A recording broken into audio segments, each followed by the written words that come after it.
la clase pasada entonces habíamos visto la sociedad chilena de mediados del siglo XX.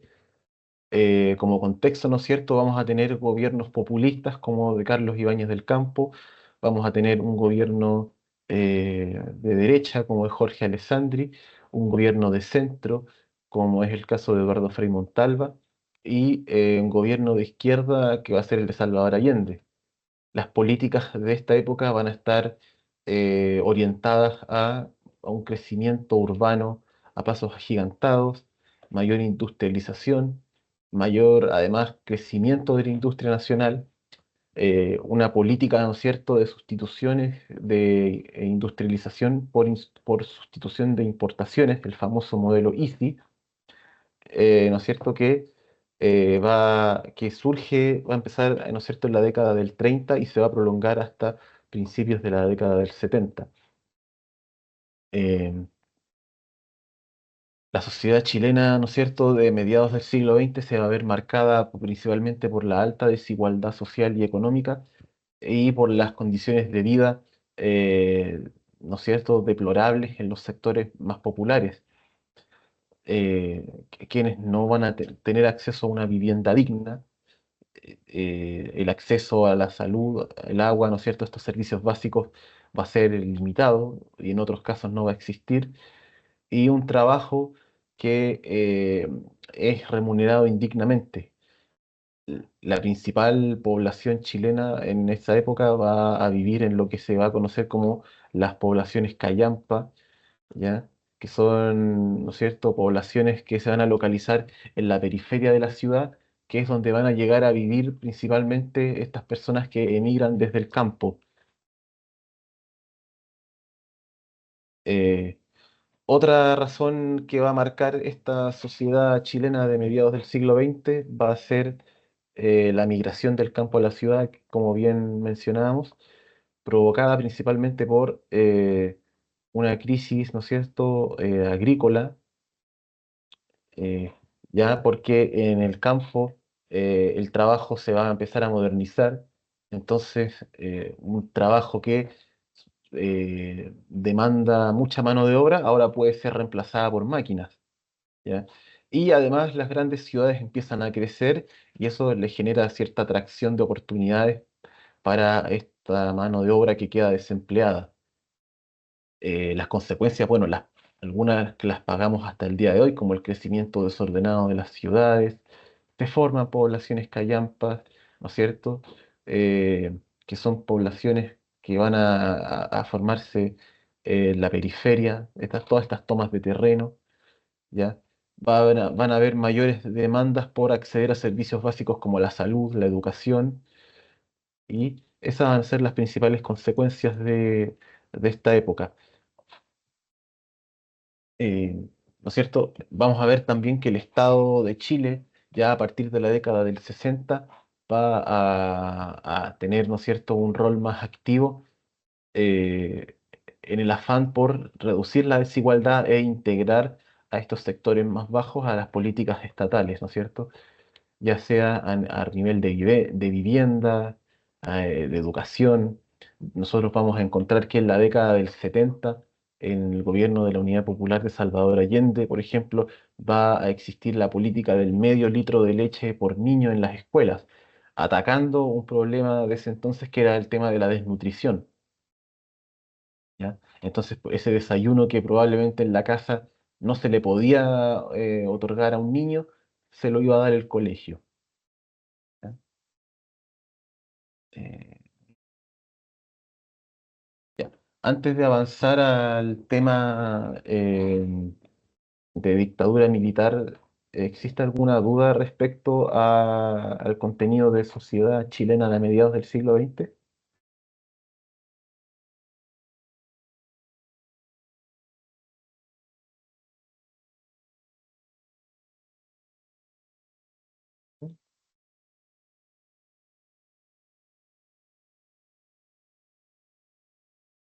Perfecto. Entonces vamos a avanzar al siguiente tema que es la dictadura militar, ¿ya? ¿Cierto? bueno, primero dictadura militar y el retorno a la democracia en Chile. ¿Ya? Eh,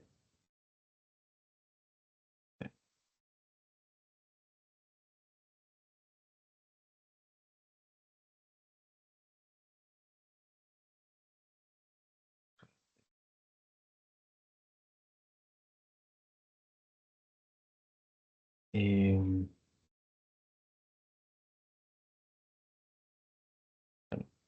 Primero tenemos que localizarnos, ¿no es cierto? Y entender que la sociedad chilena de mediados de principios de la década del 70, perdón, ya incluso en la década del 60, se va a ver amenazada, ¿no es cierto?, la política por la necesidad constante de impedir la llegada al poder de de gobiernos de izquierda. Nosotros vamos a ver que en 1964, por ejemplo, la CIA, Estados Unidos, va a financiar la campaña de Eduardo Frei Montalva con tal de que Salvador Allende no llegue al poder. ¿Ya? Eh, y después los esfuerzos van a ser para impedir que Salvador Allende gane la elección de 1970. Entonces, cuando logra imponerse en esta elección, evidentemente que van a haber intentos por desestabilizar el gobierno. De esta forma se llega, ¿no es cierto?, a la dictadura militar en 1973, que tiene como primer fin económico cambiar el modelo establecido, ¿no es cierto?, pasar de esta economía socialista que buscaba la unidad popular a un modelo económico neoliberal que se implanta primero en Chile, ya como a modo de experimento para ver y así, si es que se puede, ¿no es cierto?, llevar al resto del mundo. Eh, entonces tenemos modelo económico neoliberal que busca de alguna manera retomar y profundizar la idea liberal del Estado que existía antes de la crisis del 29. ¿Ya?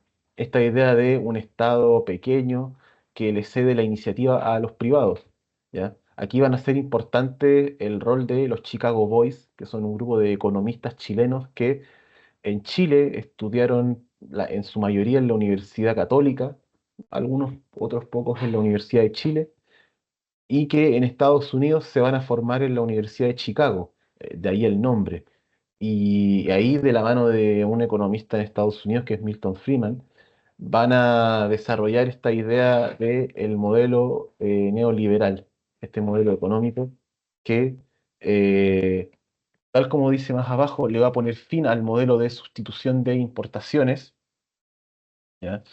De alguna manera tiene como fin desmantelar la industria nacional y entre sus políticas claves tiene las privatizaciones de las empresas estatales, ¿no es cierto? Eh, Nosotros vemos que empresas como por ejemplo la Compañía de Teléfonos de Chile, Iansa, LAN Chile, Entel, Sokimich, Laboratorios Chile, etcétera, eh, van a ser privatizadas, ¿no es cierto?, siguiendo este modelo económico. Se crea, ¿no es cierto?, un proceso de apertura económica en el cual eh, vamos a ver que la economía chilena se abre al mundo, ¿ya? Ya que se abandona este modelo de crecimiento hacia afuera, o sea, hacia adentro, perdón, para un modelo económico en el cual se va a basar principalmente en la exportación de materias primas, ¿ya? Porque como ya no vamos a tener industria, entonces de ahora en adelante, con este modelo neoliberal, todo se va a basar en lo que seamos capaces de exportar en cuanto a materias primas, principalmente el cobre. Como el Estado es pequeño, eh, no va a existir mayor regulación, digamos, en la economía, tal manera que el privado es el que tiene la iniciativa. Y por lo mismo se reduce el gasto público. Eso lo vamos a ver, por ejemplo, en que el Estado se desentiende de sus obligaciones en materia de educación, en materia de salud, en materia de previsión social, ¿ya? En educación podemos ver eso con el fin, con el inicio de la municipalización, en los cuales el Ministerio de Educación deja de financiar, ¿no es cierto?, a los colegios y pasa a ser cada municipio, ¿ya? Lo propio pasa con la salud y con la materia de previsión social, que con las privatizaciones se pasan a crear lo que se conoce como las AFP en la actualidad. Eh, y sí, eh, en este periodo histórico se va a dar inicio a algo que se va a consolidar ya en los 90 y en los 2000 de la mano de la concertación, pero también, ¿no es cierto?, esta política de concesiones en la cual, principalmente en materia de obras públicas, el Estado deja de ser quien tome la iniciativa, por ejemplo, en la construcción de carreteras, de autopistas, y le cede la iniciativa al privado, ¿ya? eh, el Estado no deja de ser propietario de esas obras, pero le cede la iniciativa a los privados para que eh, puedan, ¿no es cierto?, obtener sus ganancias, eh, dando paso al inicio del Estado subsidiario. Una forma en la cual esto empieza a funcionar, por ejemplo, en materia de obras públicas, lo vemos con las mismas carreteras, ¿ya? Por ejemplo, dos pueblos que a lo mejor están aislados necesitan probablemente un puente para conectarse. Eh, el modelo neoliberal dice que el Estado no tiene que intervenir en esa materia porque es un mal administrador. Entonces, ¿qué tiene que hacer? Eh, Cederle la iniciativa al privado. Pero el privado, su función principal no es cumplir una labor social, digamos, de construir el puente para contribuir a la conexión de estos dos pueblos, sino que su función principal es ganar dinero. Y probablemente no le va a resultar atractivo construir ese puente porque va a tener que transportar a los trabajadores, porque probablemente se trata de un lugar lejano, tiene que pagar la mano de obra, comprar los materiales, eh, mano de obra, ¿no es cierto?, además calificada y no calificada. Entonces le sale caro todo ese proceso y prefiere no hacerlo. Pero el modelo neoliberal dice que si el privado de buenas a primeras no quiere construir ese puente, tiene que ser el Estado el que agote hasta las últimas instancias para que eso ocurra. Entonces el Estado le va a decir al privado, bueno, si quieres construir, digamos, el puente, te ofrezco incentivos. Por ejemplo, que tú durante los próximos 20 años que termines de hacerlo, puedas cobrar, por ejemplo, cada vez que alguien quiera pasar por ahí, ¿no es cierto? Ya sea a través de un peaje, a través de un tag, y te doy la iniciativa para que cobres. El puente va a seguir siendo mío, pero tú vas a poder generar ganancias. Entonces, de esa forma, el Estado puede digamos, deshacerse de estas responsabilidades, incentivando la participación de privados. A través del Estado subsidiario, por ejemplo, también lo podemos ver reflejado en educación, en salud, donde básicamente lo que se plantea es sálvese quien pueda. Es decir, que si alguien tiene para pagar, bueno, se puede financiar un colegio particular o un colegio particular subvencionado. En materia de salud, puede financiarse, ¿no es cierto?, un plan de ISAPRE, puede atenderse en una clínica. Y si es que no cuenta con esos recursos, bueno, ahí aparece el Estado y ofrece colegios, ¿no es cierto?, públicos, hospitales públicos, ¿ya? ¿Qué consecuencias va a traer esto? Que, bueno, si bien va a haber esta política de crecimiento hacia afuera, va a traer cierta inversión privada que va a generar un crecimiento económico, pero también va a aumentar la desigualdad, ¿no es cierto? Y la precarización laboral. eh, ¿ya? Aumenta la desigualdad porque principalmente a eso apunta el modelo, digamos, a que cada uno tiene que, con sus recursos, puede llegar a salvarse. Y la precarización laboral principalmente porque el privado evidentemente que busca en primera instancia solamente ganar dinero. Y ahí va a surgir en términos laborales una política que es la de la subcontratación, donde empresas como por ejemplo los supermercados, eh, ellos no contratan a sus guardias de seguridad, sino que ellos contratan a una empresa para que esa empresa contrate los guardias de seguridad y así eh, eximirse de responsabilidades, de, por ejemplo, respetar los turnos de trabajo, eh, librarlos de ciertas responsabilidades. Lo mismo también pasa con el personal de aseo, por ejemplo. Esas son consecuencias que van a surgir a partir de la implementación del modelo económico neoliberal a partir del año 1975. ¿Ya? Otra de las consecuencias o de las cosas que van a empezar a ocurrir son la violación sistemática a los derechos humanos. Eh, Aquí vamos a ver, ¿no es cierto?, torturas, ejecuciones, desapariciones forzadas. Se suprime el Estado de Derecho, lo que implica que se disuelve el Congreso, existe una política de censura hacia la prensa, toque de queda. Nosotros vamos a encontrar que se van a proscribir partidos políticos, principalmente de oposición.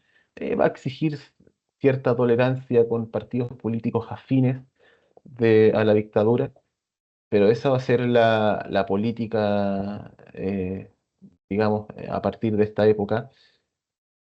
Todas estas torturas, ejecuciones, desapariciones forzadas van a estar a cargo de dos órganos estatales. El primero es la DINA, ¿ya? La Dirección de Inteligencia Nacional, eh, que se va a crear, ¿no es cierto?, que va a empezar a funcionar a partir de 1973 y que va a funcionar hasta 1976, cuando en Estados Unidos se consume el asesinato a Orlando Letelier, ¿no es cierto? Ahí Estados Unidos va a presionar para que la DINA deje de funcionar, pero ni bien termina de funcionar la DINA, empieza a funcionar lo que se conoce como la CNI, que es la Central Nacional de Inteligencia, que principalmente cumple la misma función, digamos, es el aparato de inteligencia de la dictadura que va a tener como fin acallar cualquier tipo de oposición al régimen militar en ese entonces. ¿Ya? Eh, todos estos líderes, ¿no es cierto? Todos estos funcionarios de la DINA, la CNI, en primera instancia van a contar con el apoyo de Estados Unidos. De hecho, el director insigne de la DINA, que es Manuel Contreras, el Mamo Contreras, va a ser entrenado en lo que a fines de los 50, comienzos de los 60, se va a conocer como las Escuelas de las Américas, donde Estados Unidos, en Panamá, va a tomar a los militares más destacados de cada país en Sudamérica y los va a entrenar, ¿no es cierto?, para acciones como las que se llevaron a cabo a partir de los 70 en países como Chile, Argentina, Brasil, Uruguay. ¿Ya? Esa va a ser la política, digamos, dirigida en materia de represión. Eh, Antes de avanzar al último punto que tiene que ver con el proceso de recuperación de la democracia y los últimos años de dictadura, ¿existe alguna duda respecto a la violación de los derechos humanos y y a la implantación del nuevo modelo económico neoliberal?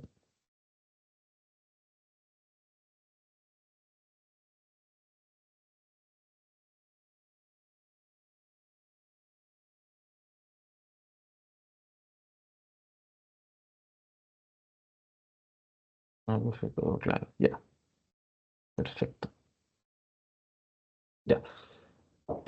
Ya.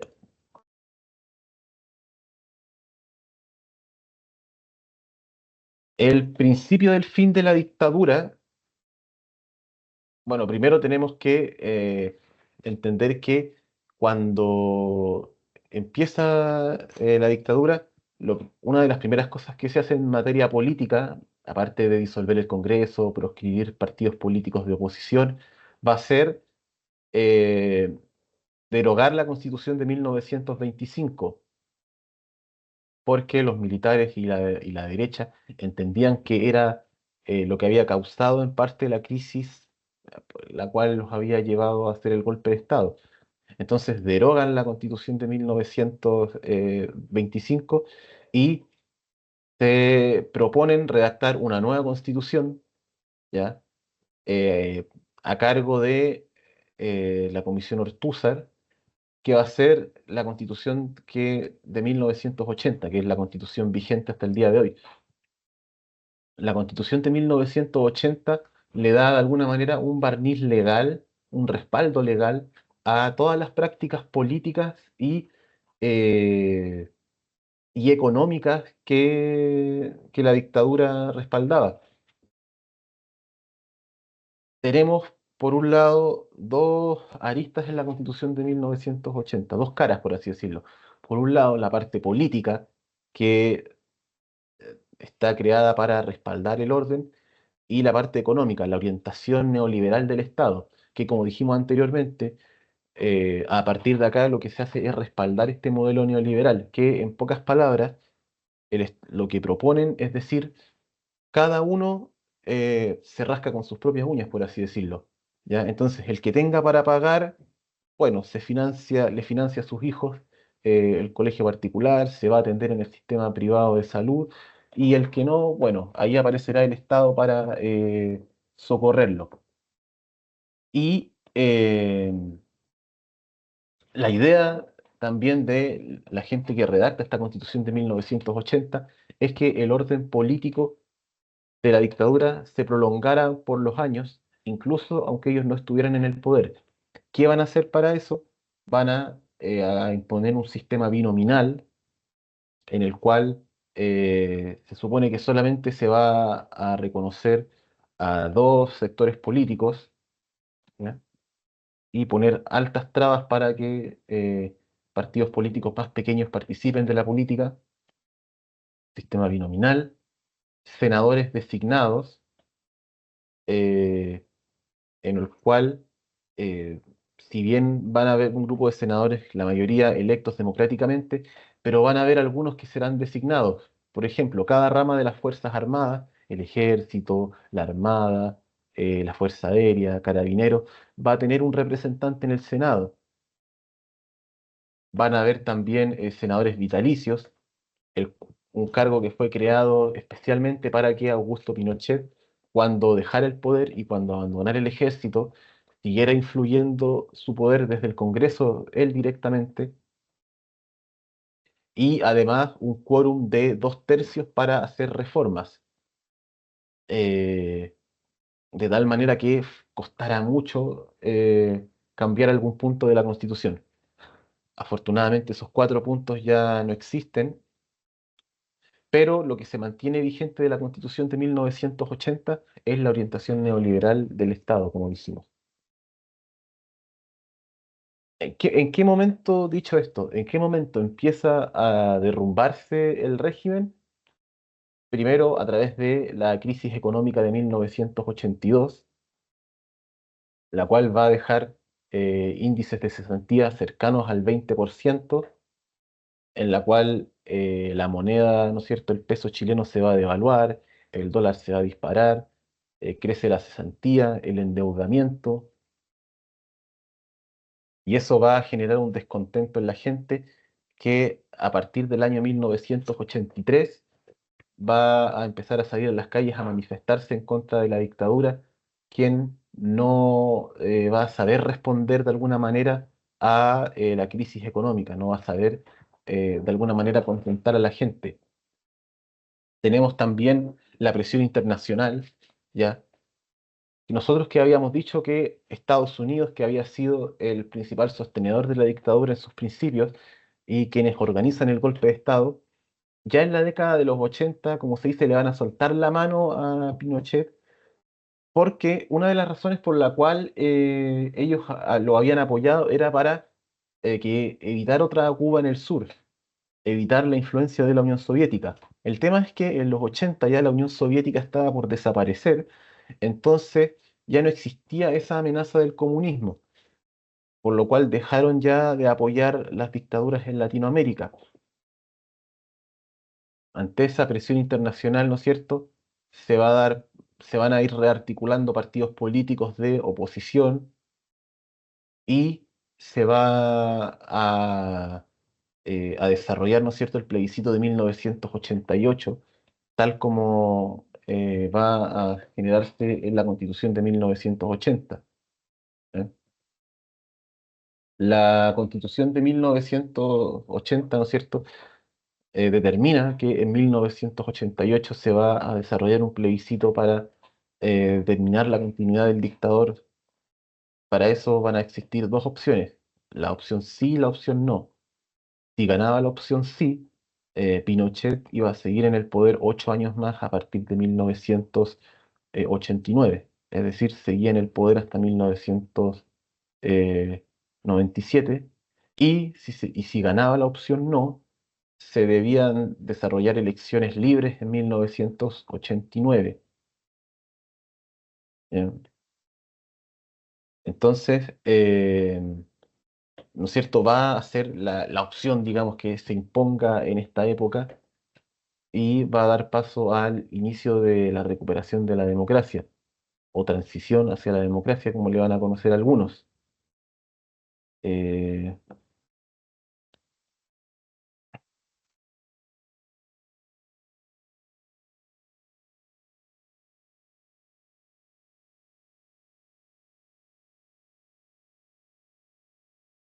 con respecto al punto de recuperación de la democracia, eh,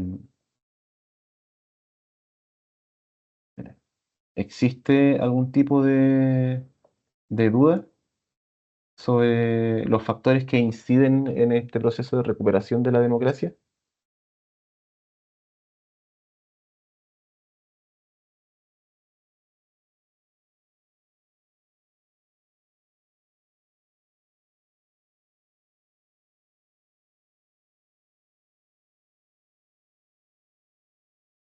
¿No? Ya. Eh, entonces,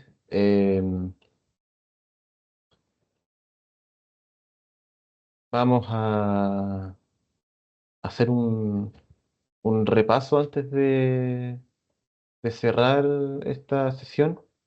Bueno, primero voy a compartir el enlace para la asistencia.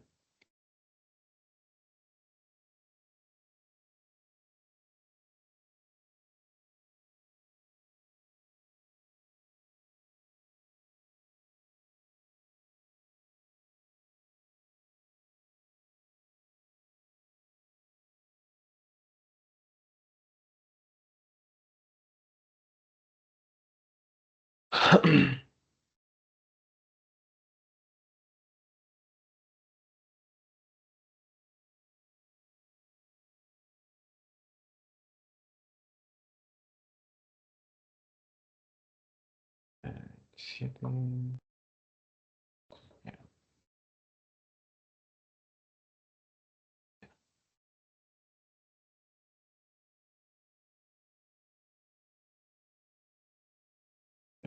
Este era el último.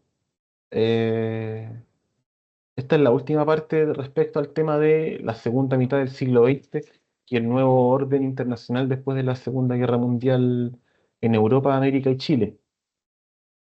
Entonces vamos, porque ya a partir de la próxima clase vamos a ver, vamos a pasar al eje de formación ciudadana y vamos a empezar a ver lo que es sociedad democrática. Entonces, antes de pasar a ese tema que vamos a empezar la próxima semana, vamos a hacer un pequeño recuento de este tema del eje de historia, vamos a hacer un pequeño recuento sobre lo que fue la segunda mitad del siglo XX y el nuevo orden internacional después de la Segunda Guerra Mundial en Europa, en América y en Chile. Empezamos viendo las características del nuevo orden mundial posterior a la Segunda Guerra Mundial, en la cual se empieza a configurar un nuevo orden mundial. Nosotros vemos que Europa va a estar devastada, principalmente porque la Segunda Guerra Mundial va a dejar a muchos países como Inglaterra, Francia, Alemania en el suelo. Entonces, ante ese escenario, Estados Unidos y la Unión Soviética van a emerger como las nuevas superpotencias en el mundo, principalmente porque su infraestructura no se ve afectada por la guerra. A partir de este periodo el mundo se va a dividir en dos bloques ideológicos: el capitalismo, comandado por Estados Unidos, y el bloque socialista, comandado por Estados Unidos, o sea, por la Unión Soviética, perdón, dando paso así a la Guerra Fría. En Estados Unidos se va a dar inicio al Plan Marshall, en el cual Estados Unidos va a financiar la reconstrucción del bloque occidental de Europa, y se van a crear conferencias de paz en Yalta y Potsdam, que van a ir definiendo, dibujando de alguna manera el nuevo orden eh, en el mundo post Segunda Guerra Mundial.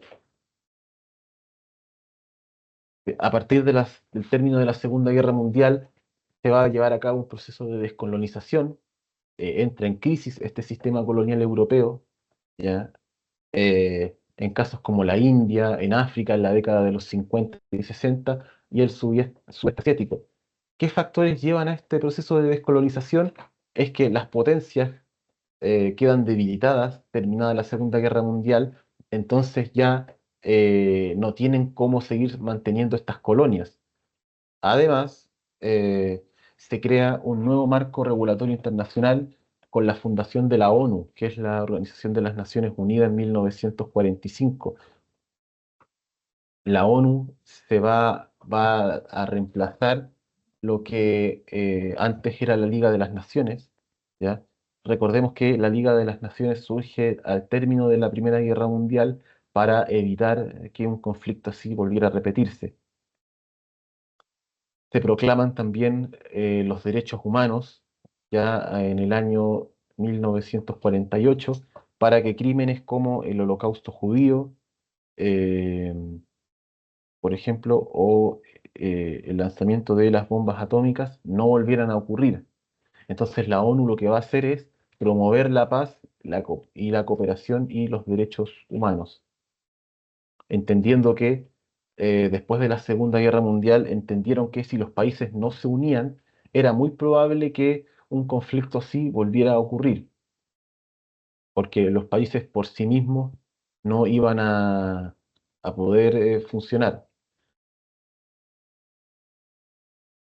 Vimos también la sociedad chilena de a mediados del siglo XX, en la cual, posterior a la Segunda Guerra Mundial, países como Chile van a ser eh, territorio en disputa para las principales potencias. Chile en esta época va a estar alineado principalmente con Estados Unidos, a excepción del gobierno de la Unidad Popular, donde ahí Chile va a tener una mayor sintonía con el proyecto de la Unión Soviética, a pesar de que la Unión Soviética no va a apoyar mucho al gobierno de la Unidad Popular, pero al menos esa era la simpatía que sentían, ¿ya? Entonces, en la década a mediados del siglo XX, Chile de alguna manera va a estar en sintonía con las políticas universales. No es casualidad que, por ejemplo, en Chile se lleva a cabo un proceso de industrialización por sustitución de importaciones. Es porque en el mundo entero se vive ese proceso.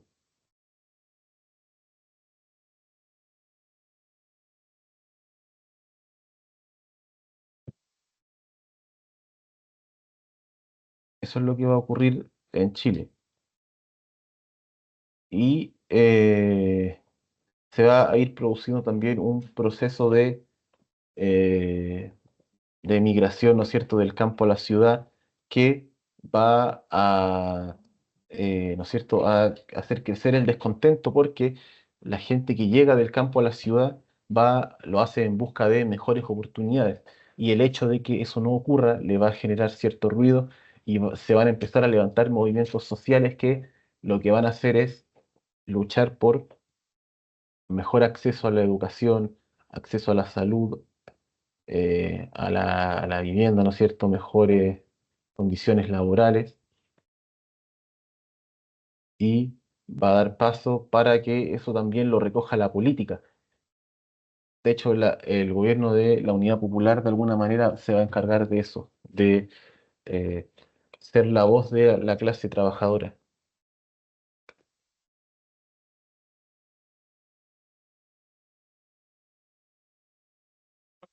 Y por último, terminamos viendo todo el periodo de dictadura militar, en la cual, apoyada por Estados Unidos, específicamente por la CIA, se va a llevar a cabo un golpe de Estado en Chile, sosteniendo una dictadura durante 17 años, la cual va a encargarse de implantar un nuevo modelo económico social, que va a ser el modelo neoliberal, a través del Estado subsidiario, en el cual el Estado se achica, deja de participar en la economía, se empiezan a privatizar eh, empresas, ¿no es cierto?, que antes eran del Estado, se concesiona la obra pública y eh, este modelo de crecimiento desenfrenado, sin mayores regulaciones, va a crear, ¿no es cierto?, va a entrar en crisis y va a crear un descontento de la gente que eh, básicamente va a pedir mejores condiciones. Primero, que se les reintegra al mundo laboral, porque la crisis del 82 lo que va a generar eso es principalmente cesantía y va a pedir mejores condiciones de vida, sumado al contexto internacional en el cual Estados Unidos va a presionar para que se cree un nuevo orden democrático. La dictadura de esa forma va a llegar a su fin, ¿ya?